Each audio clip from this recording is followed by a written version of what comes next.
안녕하세요. 제가 여지껏 살아오면서 평생 처음 겪어보는 상황으로 인해 멘탈도 다 날아가고 정말 많이 힘이 들어서 이렇게 사연을 적게 되었습니다. 한동안은 넋이 빠져서 아무 일도 못하고 정말 송장처럼 지냈습니다. 아무에게도 말할 수 없어 인터넷에 글을 올린다는 사람들의 심정을 이제야 알 것 같네요. 그럼 지금부터 제 기가 막힌 사연을 들려드리겠습니다. 우선 저는 1년 전 맞선으로 만나서 다른 사람들과 다르지 않게 평범한 연애를 했습니다. 맞선 당시 그 남자는 35살, 저는 32살이었습니다. 둘 다 운기가 가득 차 있는 상태에서 이루어진 만남이라 결혼 얘기는 연애 초반부터 자연스레 나오더군요. 좀 이른 감이 없지 않아 있었지만 둘 다 나이가 나인지라 크게 이상하다는 생각은 안 들었어요. 오히려 그 사람과 저와의 생각이 비슷했기에 더 편했다라고 할까요? 생긴 것도 평범하고 멀끔한 복장의 매너도 좋아서 첫 만남부터 호감을 느끼게 되어서 교제를 시작하게 되었죠. 하지만 젊을 때처럼 불꽃이 튀는 연애를 하지는 않게 되더라고요. 그 남자와 저 둘 다 말수도 없고 성격도 조용한 탓에 재미있는 연애는 아니었지만 그 나름대로의 편안하고 잔잔한 연애를 했습니다. 상대방의 사생활을 존중하며 서로에게 되도록이면 간섭하지 않으려 했습니다. 어떻게 보면 이렇게 말이 많지 않은 게 서로에게 더 좋을 수도 있다고 생각도 많이 했었고 좋은 취지로 사생활을 존중했던 부분들의 결과가 이런 식으로 나타나리란 걸 그때는 미처 몰랐네요. 그 사람에 대해 더 알아야 했고 눈치로 알아야 했던 것을 못 보고 지나간 제 자신이 정말 한심스러웠습니다. 아무튼 큰 다툼 없이 남들처럼 평범하게 연애를 이어왔었고 어느 날처럼 데이트를 하고 있던 하루였어요. 1년 정도의 연애를 하며 결혼에 대한 구체적인 얘기가 나올 때쯤 그 사람이 결혼 준비 시작하기 전 미리 말하고 싶은 게 있다고 했습니다. 저를 만나기 전에 결혼을 하려고 했던 여자가 한 명 있었는데 그분과는 결혼까지 이어지지 못했다고 하더군요. 왜 헤어졌는지 이유가 무척이나 궁금했고 또 이 사람이 굳이 이야기하지 않고 넘어가도 될 텐데 왜 이런 이야기를 나한테 꺼내나 그저 양심 고백을 하는 것인가 하는 생각이 들더군요. 나한테 얘기하는 게 양심 고백의 이유 말고 혹시 또 다른 이유가 있는지 물었습니다. 한참을 고민하길래 기다렸습니다. 고민하는 시간에 비해 돌아오는 대답은 짧았습니다. 그분이 자기에 있는 그대로의 모습을 못 받아줬다고 이해하려고 노력하는 모습도 없이 그냥 헤어졌다고 말을 해주더라고요. 그래서 저한테는 모든 사람이 다 똑같을 순 없지 않느냐며 그런 후 맞지 않는 부분에 대해서는 서로 잘 맞춰주고 이해해주며 살자고 말하고 싶었답니다. 당연한 얘기를 이렇게 고민 끝에 한다는 게 이상했지만 알겠다고 서로 노력하자고 하면 넘어갔죠. 그렇게 시간이 흘러 무사히 결혼식과 피로연을 마치고 피곤한 몸으로 신혼집으로 왔습니다. 결혼식 끝내고 정신없이 신혼여행을 가는 것보다 차라리 신혼집에서 하루 보내고 다음날 저녁 비행기로 가는 게 더 좋을 듯해서 결혼 다음날로 여행 일정을 잡았습니다. 대충 정리를 하고 그 남자가 먼저 씻는다고 하면서 씻으러 들어가더군요. 근데 씻으러 들어간 지 오래된 것 같은데 나오질 않아서 문 너머로 물어봤죠. 아직 멀었냐고 물어보니 다 됐다고 하더군요.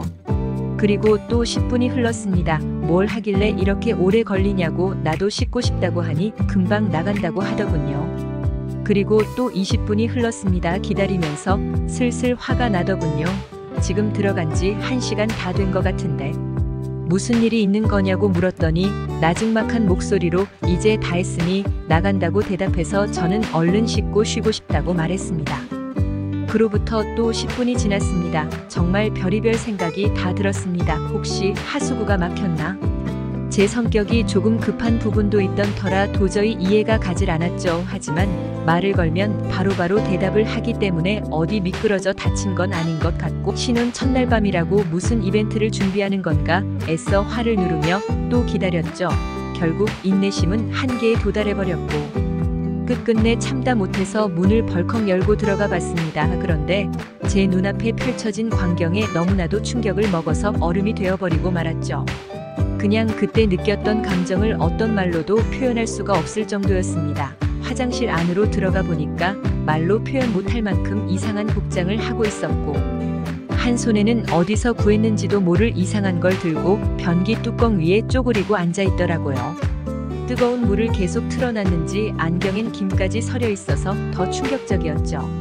솔직히 처음에는 이 상황이 이해가 되지 않아서 한참을 멍하니 서 있었습니다. 그러다 정신이 들어 소리소리 지르며 뛰쳐나와 그 길로 곧장 친정집으로 도망갔습니다. 몸이 사시나무처럼 떨리고 돈도 없어서 택시기사님 핸드폰 빌려서 엄마 보고 나와달라고 했죠.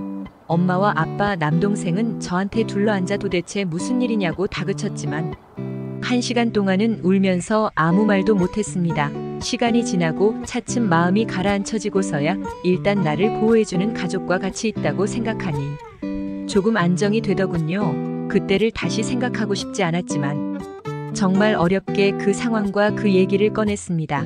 얘기 듣고 아빠는 바로 그 나쁜 자식의 부모님께 전화해서 상황을 알렸고 엄마는 저를 껴안으며 같이 우시고 아빠랑 남동생이 그 자식 가만두지 않는다고 신혼집에 찾아갔죠. 하지만 혹시라도 무슨 상황이 벌어질까봐 저와 엄마도 뒷자리에 타서 같이 가게 되었습니다. 너무 무서워서 조심스레 문을 열었지만 신혼집에는 아무도 없던 상황이었고 그 집에 제 물건이 있는 것조차도 역겹다고 생각해서 대충 제 집만 챙겨서 다 같이 본가로 돌아가게 되었습니다. 막상 집으로 돌아가니 내가 도대체 1년 동안 이런 남자친구를 만난 게 너무 창피하면서도 분하고 부모님을 보기엔 너무 염치가 없던 생각이 들기 시작하더라고요. 결혼을 하기 전에 연애하면서 서로를 다 안다고 생각을 했었는데 그 전에는 그 남자의 본성을 숨기고 있었나 봅니다.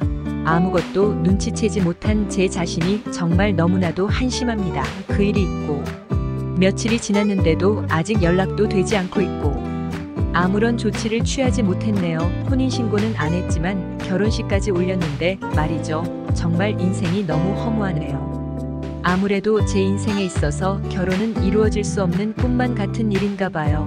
예전 남자친구도 제가 생각하지도 못한 짓거리로 상처를 주더니 정말 한숨만 나오고 이제는 가족들뿐만 아니라 친구들한테도 도저히 창피해서 당분간 혼자 지내야겠어요. 그리고 축의금이나 이런 것도 어떻게 해야 할지 도저히 감이 서지를 않습니다. 부모님께서는 그냥 놔두라고 말씀하시는데 하루도 채 안 되어서 이혼했다고 하면 사람들이 저를 어떻게 생각할까 싶어서 걱정입니다.